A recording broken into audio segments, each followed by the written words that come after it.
দেশসেরা এক দধিঘর কাঁসার বাটিতে পরিবেশন করা হচ্ছে খাঁটি দুধের দই, ঘোল, মাখন আর মিষ্টি মুড়ি।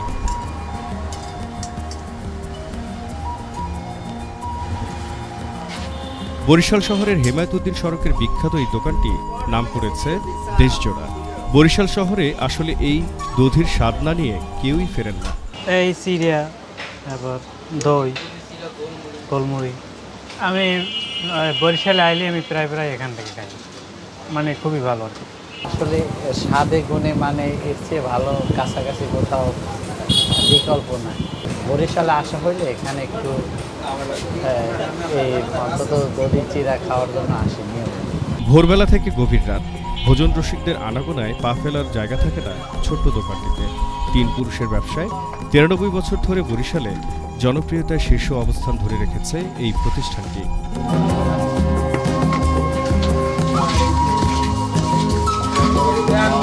আশ্চর্যের বিষয় হলো, দোকান শুরুর সময় একটি ঘড়ি ছিল, সেটি এখনও সঠিক সময় দেয় দেয়ালে। পাশেই আছে সেই আমলের কাঠের বাক্সের রেডিও। দধিঘরের সবচেয়ে বড় বিশেষত্ব হল কাঁসার বাটিতে খাবার পরিবেশন।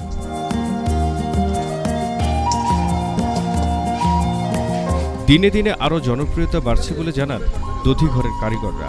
দীর্ঘদিন ধরে নিজ হাতে দধি, ছানা, মাখন, ঘি, ঘোলসহ মুখরোচক খাদ্য প্রস্তুত করে আসছেন বলে জানান বিক্রেতা।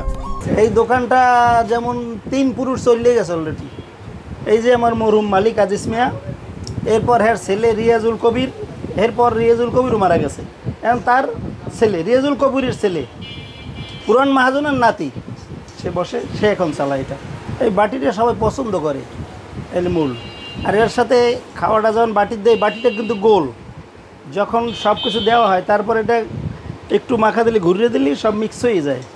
আর বিশেষ করে বাটিটা পছন্দ করে। এখানে পাওয়া যায় ঘোল, মুড়ি, চিরা, দধি, ঘোল, মুড়ি, চিরা, দধি, ছানা, মাখন, ঘি, টক দই। ওটা আছে দধি, চিরা, ঘোল, মুড়ি, ছানা।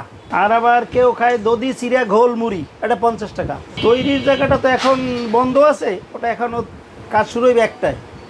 কিন্তু এই যে দধি বানাইছি কালকের, ঘোল আজকে বানাইছি, চিরা এখন ভিজাইছি, এই ছানা এখন আছে। এই আমাদের পুরন কিছু নেই, কিন্তু প্রতিদিন নূতন। প্রতিদিন 100 থেকে 120 লিটার খাঁটি দুধের মানসম্মত মিষ্টান্ন তৈরি হয় এখানে। স্বাদে ভালো হয় প্রজন্মের পর প্রজন্ম সকলের প্রিয় এই দধিঘরের খাবার। যদি এটা 95 যদি কাউন্ট করি আমরা, তাহলে 1930 সাল থেকে আমাদের এটা আর কি স্থাপিত হয়।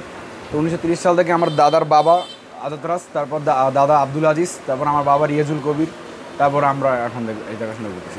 এটা আমরা একদম খাঁটি মাঠ পর্যায় থেকে দুধ কালেক্ট করি এটা, তারপর যতটা চেষ্টা করি একদম খাঁটিটা মানুষের দেওয়ার জন্য।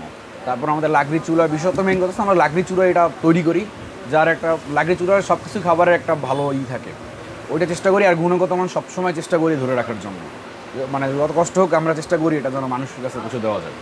আমাদের এখানে তো আর কোনো তৈলাক্ত জিনিস কোনো কিছু ইউজ করা হয় না। আর এটা খেলে আপনার শরীর যথেষ্ট পরিমাণ ভালো থাকবে, স্বাস্থ্য দিক থেকেও আপনার মানে যথেষ্ট পরিমাণ রাখে আর কি। এই জন্য মানুষ এটা বেশি পছন্দ করে আমাদের এখানে। দধিঘরে মাত্র 70 টাকায় কাঁসার বাটিতে নাস্তা করে তৃপ্তির ঢেকুর তোলেন ভোজন রসিকরা। গ্রাহকরা বলছিলেন, প্রায় শতবর্ষী এই দোকানটি তাদের কাছে আজ ভরসার এক নাম।